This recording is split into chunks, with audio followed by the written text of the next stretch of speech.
So pleased and tickled to see all of you here, that you joined us tonight to jumpstart our 2013 year. I want to take a moment, there's been a lot of standing up and sitting down this evening. Would everyone that's not on the board of directors that joined us tonight please stand up?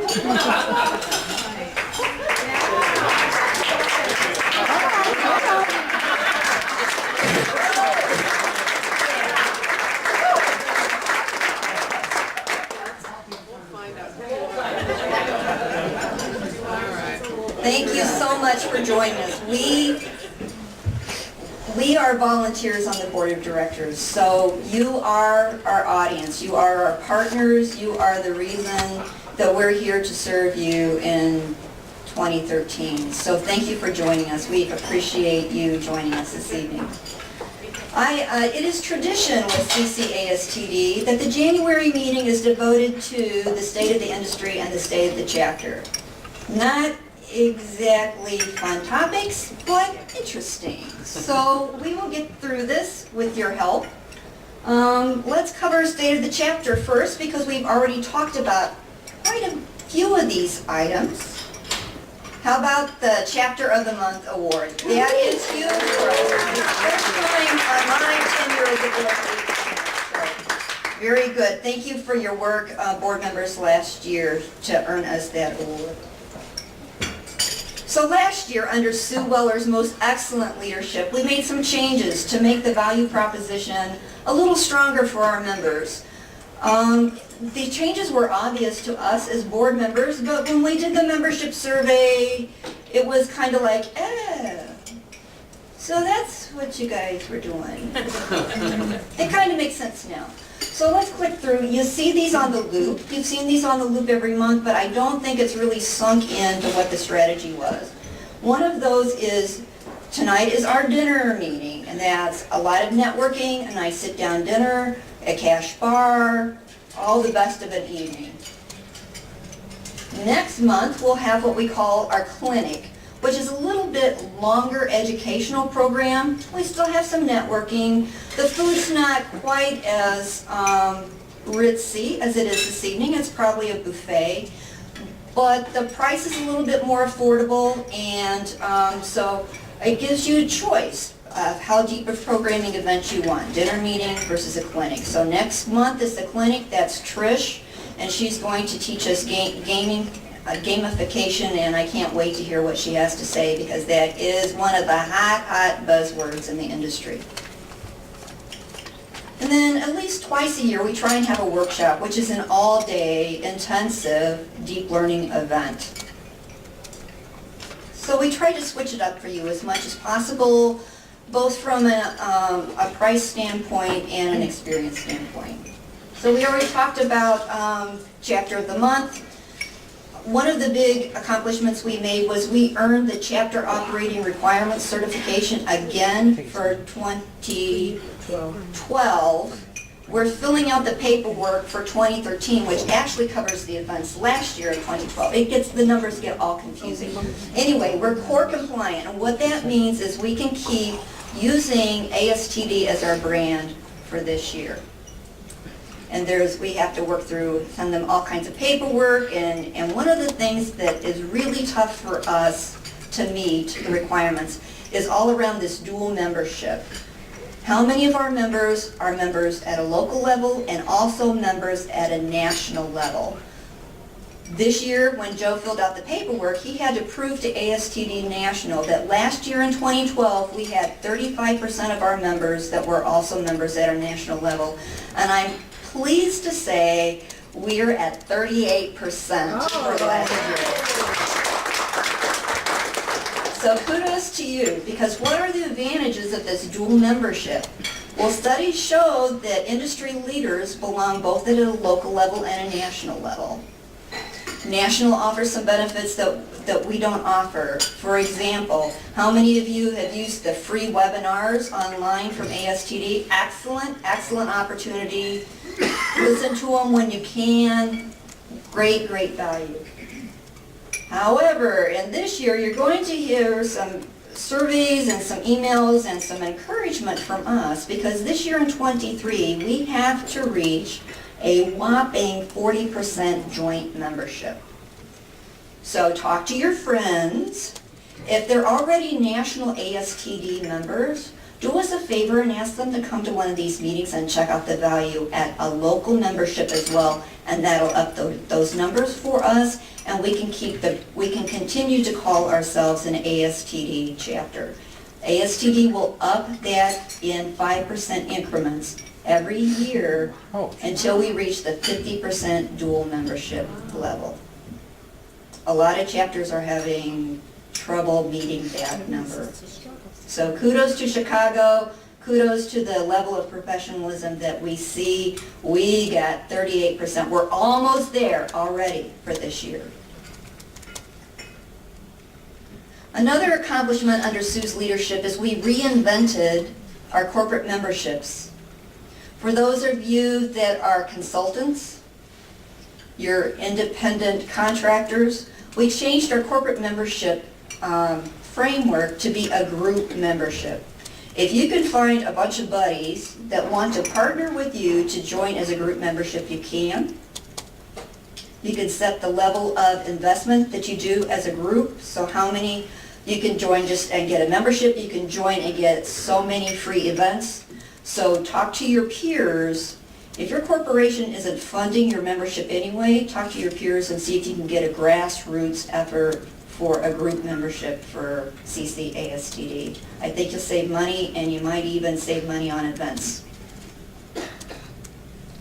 So thank you, Joe, with the membership, and Sue for your leadership of that. Thank you to our dominant sponsors.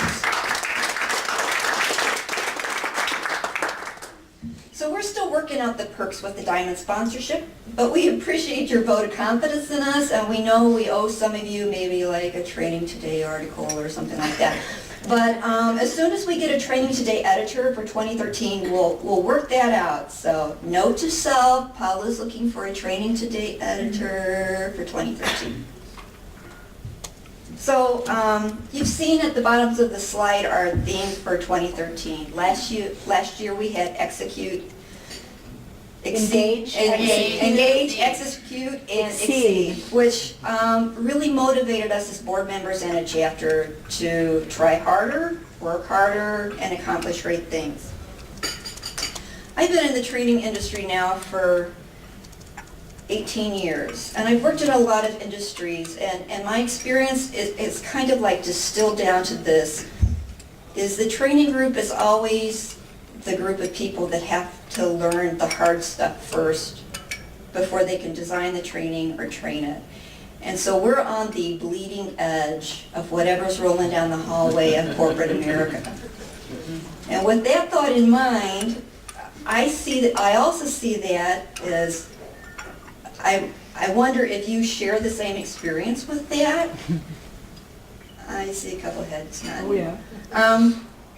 And I have really found value here with my local chapter, because if nothing else, it's a safe place to come and vent about the headaches that I have at work. But more than that, there are peers here that are living the same journey that I can bounce ideas off of.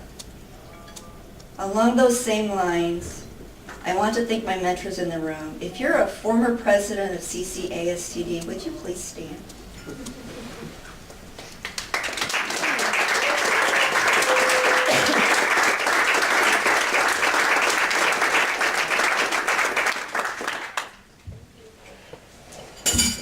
The members have been extremely supportive and helpful, but these individuals that just stood have been my personal cheering section, and I thank you for that. You've kept me in the industry. You've helped me hang in there until the recognition came at work or the next promotion came at work, and you let me know that it wasn't necessarily corporate perception of who I am and what I'm doing, but that I'm on the right track, and if I just hang in there, eventually there will be light at the end of the tunnel, so thank you for that.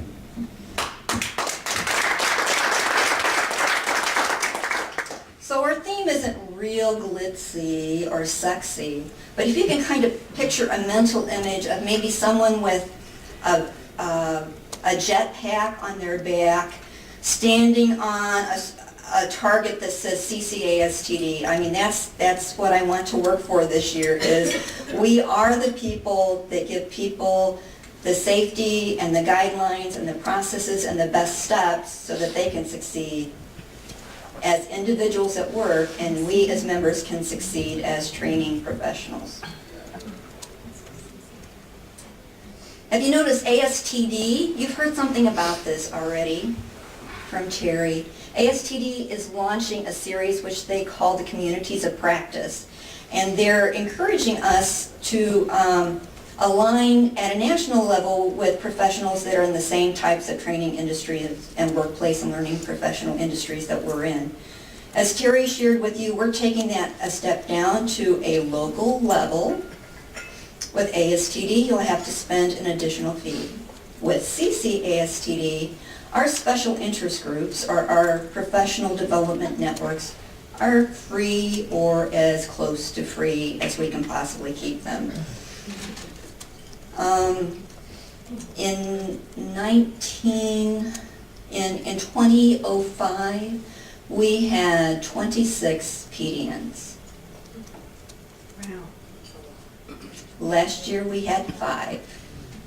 I have tasked Terry with the goal of regrowing our special interest groups and our PDNs this year. So this isn't a situation, folks, where you can approach Terry or myself and say, you need to create a PDN on government. And we're going to say, yes, good idea. You do it. Can you help us do that? So you've got the passion for it, you've got the network, you've got the idea. We will empower you to make that group happen, and we will give you all the support that you possibly can. That's the test case. And after you prove to success with that special group, we may adopt that as the vision for the future with CCASTD. But this is a safe way for you to exercise some leadership skills, get involved with the chapter, form your own posse over whatever special interest you have, and we're here to support that. So I'd like at least 3 new PDNs this year. And Terry would love to talk to you about that. State of the industry. This is a presentation that some of the board members were exposed to or participated in Washington, D.C. at an ASTD leadership conference. And it was presented to us by Tony Bingham, who is president and CEO of ASTD. And I think he had he had pinpointed some very interesting trends that are in workplace and learning industry. He gave us 2 studies, one done by PricewaterhouseCoopers and the other by IBM. So PricewaterhouseCoopers goes to a national economic summit in Davos, Switzerland, and they launch their survey there. And they do their survey with 1,200 company leaders or CEOs from 60 companies. And the response they got based on this survey, keep in mind they aren't talking necessarily to training people, they're talking to the captains of industry, so to speak. And Dennis Nally, the chairman of PricewaterhouseCoopers, says, because despite all the uncertainties, the long-term trends that have encouraged corporations to invest in the emerging world, create innovation, and develop talent remain firmly in place. And so what Tony painted a picture for us was this need for talent, this critical need for talent being missing in industry. So he says there's a talent crunch, and it's felt worldwide. It's not just here in the United States, it's throughout the entire world. Skill shortages are seen as a top threat to business expansion, and talent shortages and mismatches are impacting profitability now. So they asked them the question, to what extent do you anticipate changes at your company in any of the following areas in the next 12 months? And they gave them a list of 6 options, but the top 2 that came up were CEOs anticipate changes in strategies for managing talent. 55% of the CEOs said there would be some change in the strategies for managing talent, and 23% of the CEOs anticipated a major change. And that goes along with their organizational structure. 50% anticipate some change in the organizational structure, and 22% anticipate a major change.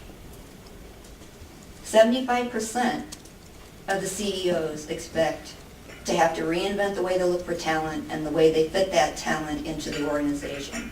And why is that important to us? Because we're going to have to train those people. Exactly. We're going to have to come up with a strategy to move those people through the organization and get them upskilled to fit whatever model, whatever best practices, whatever hot item they need to train for that. So exactly. Thank you. So they asked the question, have talent constraints impacted your company's growth and profitability over the past 12 months in the following ways? So not only is it just, well, we're a little short-handed, it's actually impacting the company's profitability.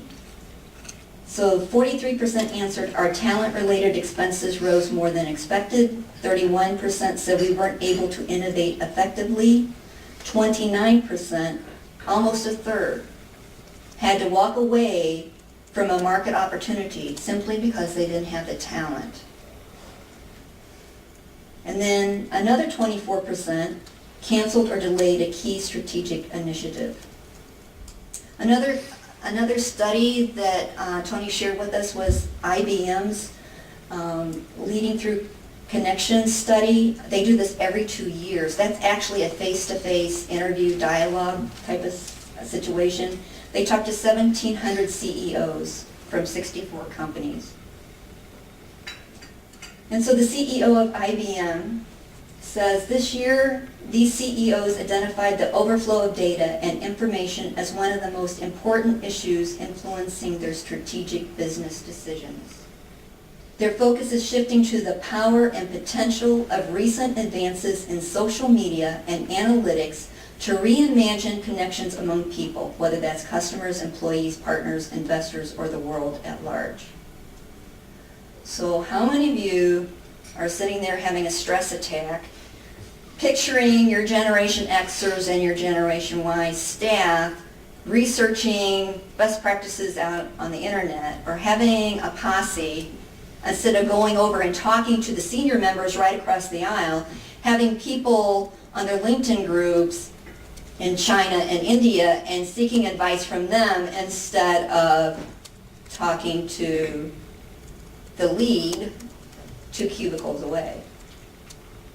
That's what's happening. And that's what probably needs to happen based on the inundation of data and information that's hitting everybody in corporate America today. So this was the first time I heard this phrase. I found it quite intriguing. CEOs have a new strategy in the unending war for talent. It's not a talent constraint. We're teetering on the brink of wars for talent. So, in order to attract people and in order to expand into the global marketplace, which, if I recall directly, the 4 countries that were named most frequently were Brazil, Russia, China, and India. Those are 4 economies that are just exploding. The business is there, the money is there, the investment dollars are there, and they are pulling United States talent into those areas. Additionally, those of us that work in IT know that we would recruit technical expertise from those areas, and they would come because the standard of living was higher here in the United States than it was there.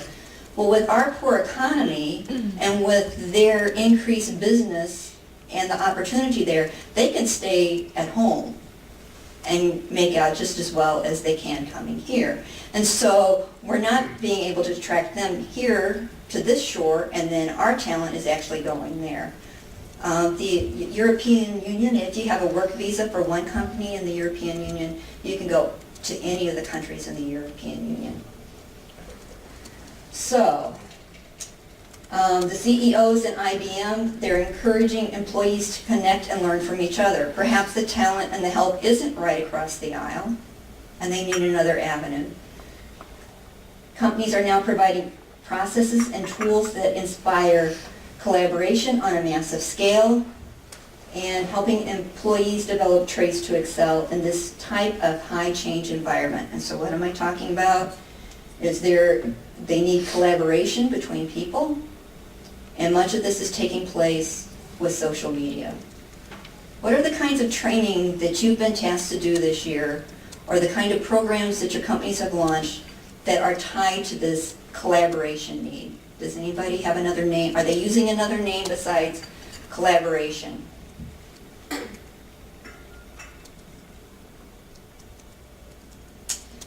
At Blue Cross Blue Shield, we called it consulting skills. Oh my. It wasn't that we couldn't get along, we just were poor consultants. We set up communities of practice. We studied Peter Block's Flawless Consulting, and we wrapped it up by inviting Peter Block in for the day to teach us flawless consulting skills. Nice. Nice. Very nice.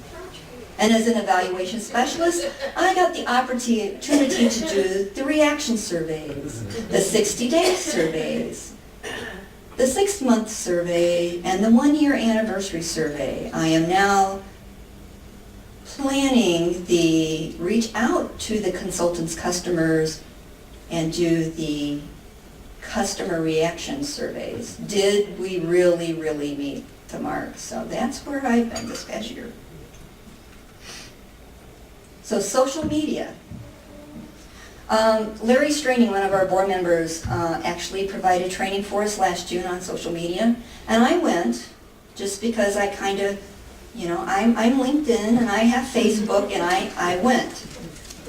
And then I saw this, and let me share this with you.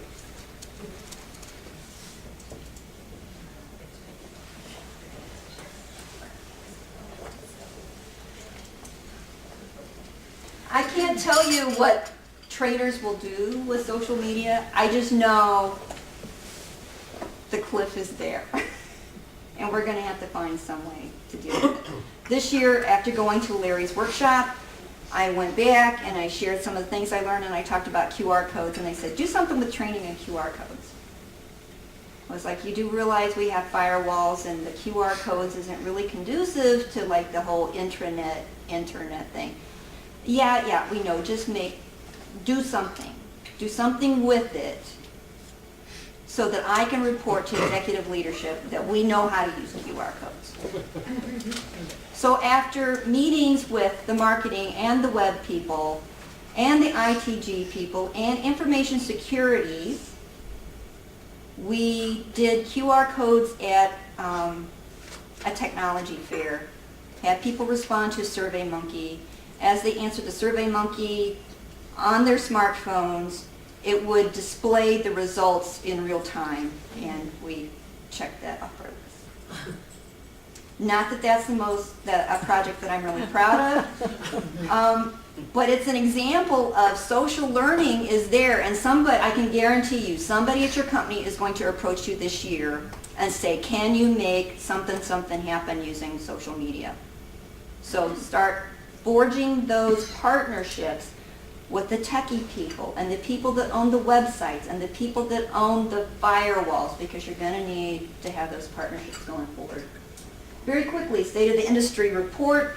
If you go up to ASTD, you can go to the webinar site, and they will totally explain this so much better than I can. However, very quickly,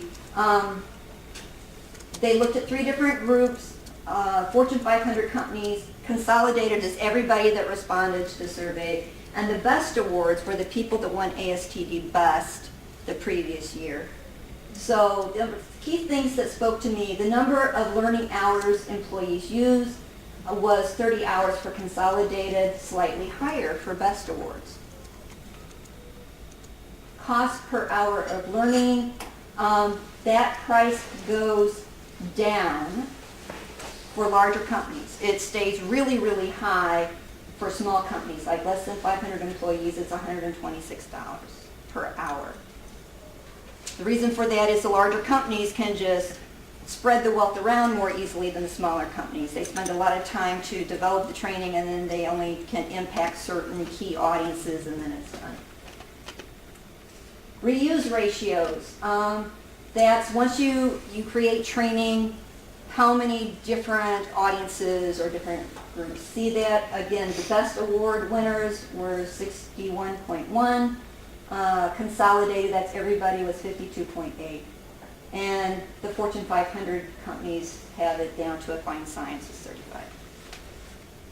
Money spent for training is 6.5% direct expenditure as a percentage of profit. So, there was some tweeting going on because my company, Healthcare Service Corporations, which you probably know as Blue Cross Blue Shield of Illinois,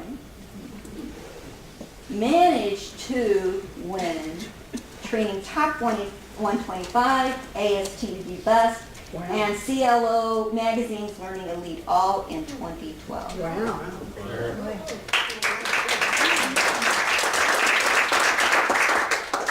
So it would be really cool if I could tell you I knew how we were able to pull that off. I'm not sure any of us really know, other than we were very, very persistent in filling out applications.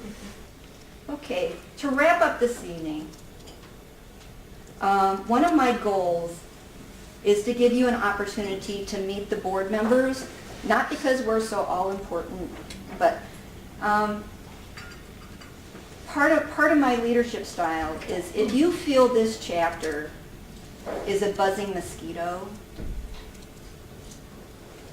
I want to know about it.